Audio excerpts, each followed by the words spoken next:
All right. Gonna steal Brittany's idea and I'm gonna do a quick survey. Who here follows the NFL or NFL teams?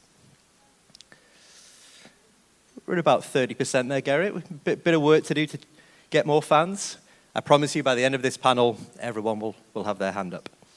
Gerrit, let's start with a quick introduction from yourself. What do you do? What's your day-to-day? What's your objectives? First of all, very much appreciate Jasper and the organization to have me, to have the NFL, have the opportunity to talk a little bit about what we're up to. As it comes to my person, I oversee what we do as a league outside of the US, a set of international. We have, as mentioned, several offices already around the world with several activities that span regular season games all the way to the offices activating year-round for fan engagement as well as all the way to participation. So we have bundled all of this as an organization under the guise of International, which I have the privilege of overseeing out of New York, but with all the great support that we have through the general managers that we have in the various countries. Amazing. Sounds like you've got a lot on your plate. We're going to start with a video, I believe, of your recent activation in Brazil, where you played a regular season game. If we can get the video rolling.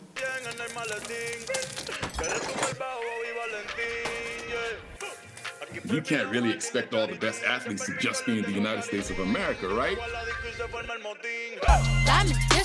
My job is to find talent for the international player pathway. We've had plumbers, we've had postmen, S.A. Obada worked in a warehouse. His story is remarkable. This is going to be such a great global experience. Welcome to Frankfurt, Germany. Guten Tag. The NFL is going to play a game in Sao Paulo, Brazil. Brazil. Esto es muy gordo. La NFL llega por primera vez a España.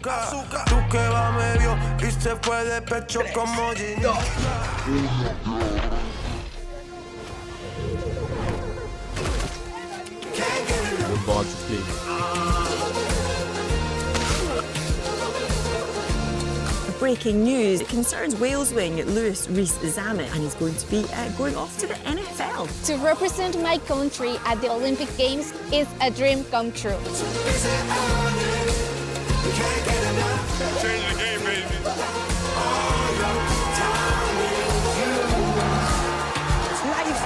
Las Vegas. Hello all, you're very, very welcome. 大家好 Bienvenidos. Hi. Super Bowl 58. Patrick Mahomes, incredible. The NFL is coming different this year. Phenomenal. What a video. And we are a media company after all. Now we saw clips of the Brazil game, which was just a couple of weeks ago. How do you go about identifying somewhere like Brazil, which I'm sure there was a bit of skepticism around, choosing a region, full season game, you've never been there before. How do you go about finding the region? Take us on that journey from we're going to Brazil all the way up until the game. I'm sure there's a lot to it. There is a lot to it, and there's not just one journey for all the markets. We 2 years ago went to Germany for the first time with a regular season game. When we played in Munich, we went back to Frankfurt last year, and despite the strong affinity that we've already seen before the first game in Germany, what it did for us afterwards as a catalyst for engagement, fandom partnerships, it was such a big aha moment for us that we kind of said, okay, if we can do this in Germany, are there other markets that have similar affinity for the sport, despite the fact that we might have not actually been in that market and have really been activating. And Brazil was one of the first ones that kind of rose right to the top. We basically knew that we had about 36, 37 million casual fans in Brazil. We had some basic TV distribution, great partnerships that we have, but still from an engagement perspective, still relatively low given that, we have the same time zone, or basically the same time zone as the United States. So we kind of said, okay, let's take on this challenge. I've done, in previous jobs, I've done business in Brazil. I knew that it's not necessarily the easiest one to pull off a live event, especially not one that requires a full stadium. And teams of this size and this kind of game. Again, we do regular season games. We don't do preseason. We don't do exhibition games. So when we come with a game into a country, into a city, it counts. It is part of the regular season, so everything has to be up to the norm of a regular season game. There's always one team that gives up their home game for it. So it was a huge endeavor, as you said. Definitely some skepticism, but I think for us, in generating the kind of not just a buzz, but then actually delivering on the game, which we did a week ago. It feels like a year ago. It was only a year ago that we announced it, but with the Packers and the Eagles kind of coming to a sellout crowd, I think it demonstrated not just kind of to Brazil, it demonstrated also for us as an organization that hasn't really expanded as much over the last few years. We've had Canada, we've had Mexico, UK, all for quite a while, but Germany was really one of the first countries in a long time. So Brazil was kind of like the next step, and it kind of showed that we can do it. It showed it to our partners that we can do it, and I think it kind of showed a little bit to the world that our ambition goes way beyond where we are at the moment, and that this is really just the beginning of where we want to go. What surprised you the most? Could be good, could be bad, that you had just unforeseen? Well, fortunately for us, the entire event was very, very good. So it was all very positive. So first of all, the fandom, seeing everyone, again, in the stadium, we had about 75–80% were Brazilians. The tickets were mainly sold within Brazil. That is also our objective. It is not really for us to see, despite the fact that the Packers and Eagles both have fan bases that travel and love to travel, so we had a healthy percentage, about 10% coming from the US. But the engagement of fans alike, families, young, old, male, female, for us, the big challenge is that we have hardcore fans who love the game, who know all the ins and outs, and football is not the easiest of games to understand, all the way to who just kind of want to drop by and see what it's like. And you need to kind of cater to a very, very broad range of fans. And seeing the enthusiasm with a great halftime show, it felt very much like a kind of mini Super Bowl that we've had. That was kind of like what surprised me on one hand. And the other one is the support that we've got. I mean, we always knew that we can only do with partnerships. And that is local partnerships, that is in market, the mayor of Sao Paulo, the tourism board of Sao Paulo, the governor, our local partnerships that we had from a distribution perspective, our commercial partners that we've had. None of this would have been happening without them. And we kind of knew that, but once you kind of realize that you go into a country where only 5% of people speak English, we knew that we had a challenge that we can only overcome with the local partnerships. And again, it was kind of like, we knew that going in, but it's still kind of surprised how it really kind of came to bear in the market when we went there. And the fun doesn't stop. You've just announced Madrid for next year, and there's going to be, I believe, double the amount of overseas games moving forward. Why you do it? Why not just stay in America, where you have big crowds, logistics are simple? What is the key reason that the NFL are pushing this so quickly and so successfully? Yeah, I don't know whether we're pushing it so quickly. I think our ambition has gotten a little bit more aggressive over the last few years. Also because we're seeing that we're growing the popularity of the game on a number of fronts. So you mentioned we have announced at the beginning of this year that we're going to go for the first time. So South America, Brazil was the first time in South America this year. We're going to go to Spain for the first time next year through a partnership that we've created with Real Madrid. So we're going to be playing at the Bernabeu Stadium, great city stadium. It's kind of from a partnership perspective akin to a little bit what we did with Bayern Munich in Munich, where we're going back to this year. For us, those are all kind of stepping points. What we've realized is that, we just had a conversation about basketball, right? I love basketball, right? I love soccer. Need to refer to it as soccer because otherwise everybody gets confused what I'm talking about. So, and those are all sports that get played around the world, right? Football gets played in some market, but we're really only number one in one country in the world, and that's the United States. But what we are seeing is that the popularity of the sport is growing. We're seeing it on a grassroots level. We're seeing it with flag football. We're seeing it with boys and girls starting at a younger age, getting into. We're seeing the growth of tackle. We're seeing the creation of leagues in market. So we want to tap into this. Our ownership, again, we're a closed league, right? There's no relegation. There's no promotion. We have the same 32 teams with the same principal owners who own the teams.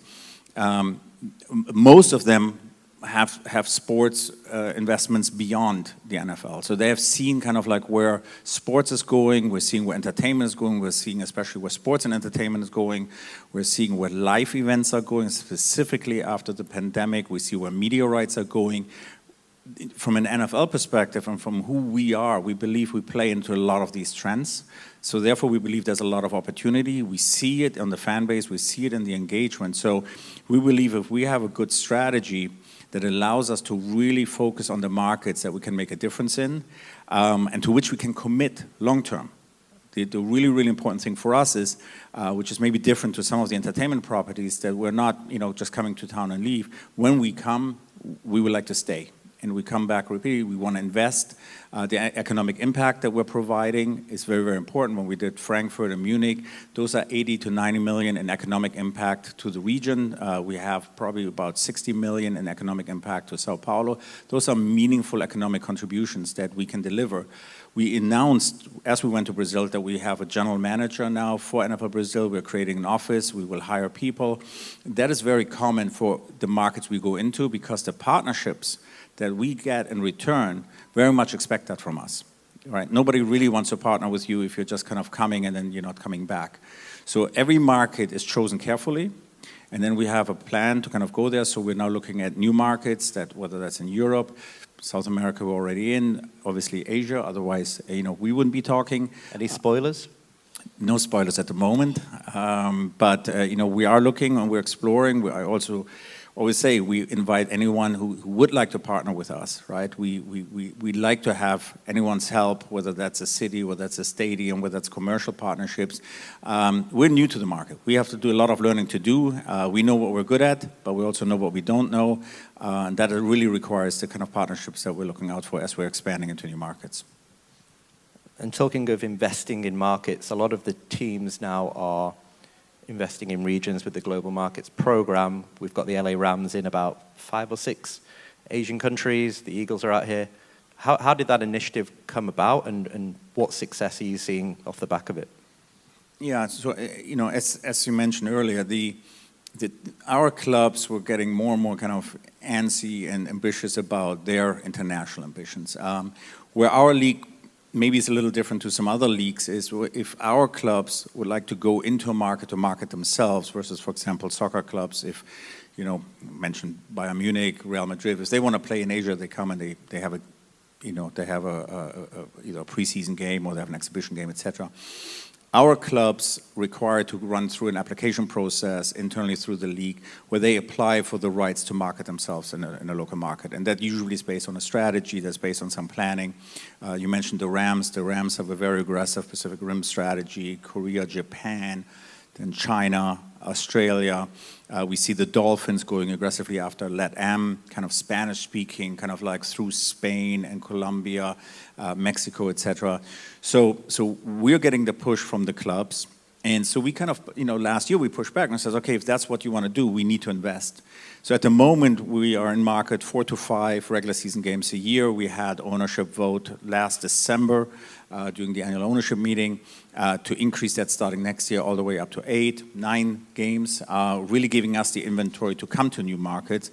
And anyone who's willing to listen to our commissioner, which a lot of people are, fortunately, he's already talking about, increasing that to 16 games, regular season games, at some point, maybe even in connection of an expansion of the season. So for all of that, that's an investment, right? Anytime we move a game from the United States abroad, that's an investment. And we're willing to do that because we want to grow the game on every level and we want to grow fan engagement. Sounds like you're going to be a busy man in the coming years. You touched on it before about flag football. Now this is seeing huge growth, particularly across Asia. It's getting into education systems. It's huge in China, low barrier to entry. How are the NFL backing this? And obviously Olympic sport coming soon as well. Talk to me about the importance of flag football for the NFL. So flag football has been, and I'm not going to get into comparisons, which sports, youth sports are growing faster in which territories, but flag football is definitely one of them. With the announcement last year that flag is going to be part of LA28 as an Olympic discipline, we've seen an even growing rate of participation, especially in those countries who very much are focused on Olympic Games and Olympic success. Asia plays a big role in that. We see that compared to other sports like basketball and soccer, football is a harder sport to get in at a youth level. So flag very much facilitates that. It's easy to play, it's inexpensive to play, you can play it anywhere. It's great for boys and girls at any age, they can play it together. So there's a lot of good stuff that comes with flag football. We're not a federation, we're a national league. We're not even our own national federation. So we really leave it to IFAF and USA Football and others to really kind of grow the structures. But whatever we can do from a brand perspective, we would like to support that. So a big part of my job is actually to support the growth of participation around the world, helping whether that's through schools or clubs or otherwise, get themselves involved. We have a program called NFL Flag, whether that's through our clubs who are investing in flag leagues or in infrastructure. All of those elements kind of contribute towards the growth of that game in the hope that after LA28, whether it's in Brisbane 32, we just announced that we are going to launch the NFL Academy on the Gold Coast in Australia. That's going to be our second hub from an academy perspective for youth players, both on tackle and flag. It's not going to be the last, but after the UK, that's going to be our second one. Shows our commitment again to at least the beginning commitment to the territory. Now, we couldn't do an NFL panel without mentioning Taylor Swift, and that is my segue into what are you doing outside of the sport? How are you connecting with non-sport audiences, dramas, music, entertainment? What's your strategy there, other than getting Taylor Swift to games?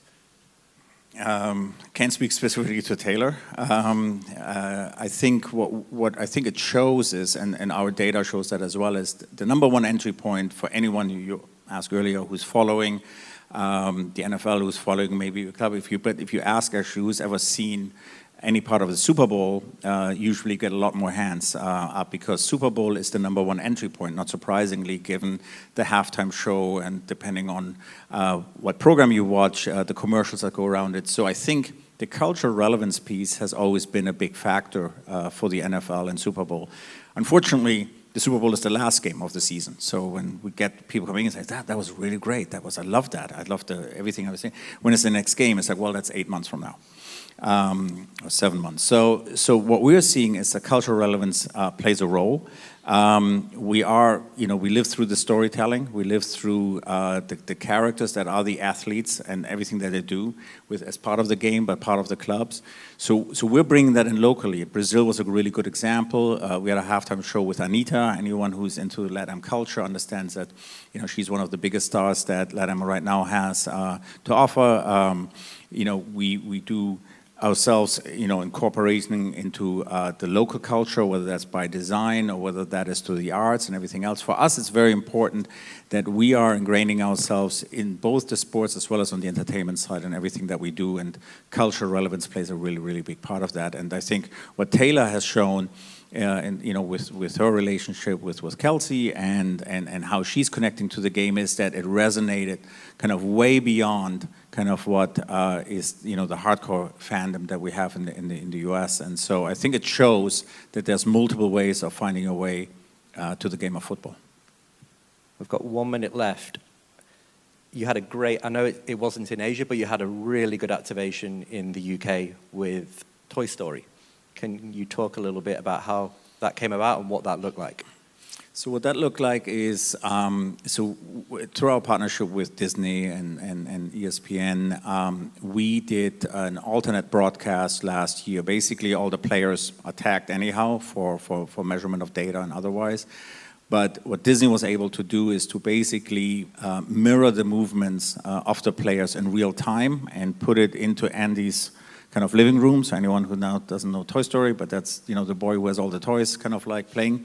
So basically the entire football game in real time, live, in parallel to the regular broadcast, played out among the characters. So the full play and everything else kind of played out in real time in a live version, but with commentary that was specific to the game, allowing us to cater the commentary and the explanation, how the game worked and everything else, to a much, much younger audience, which then was also available for video on demand, which just kind of, especially the next morning, resonated very well with a younger audience that maybe has not yet gotten connected to the game or doesn't understand the rules of the game. And so playing around with alternative broadcasts is a really big factor in what we do. Disney is one example. We are also having the Manning broadcast we had with Cazé TV through influencer broadcast in Brazil.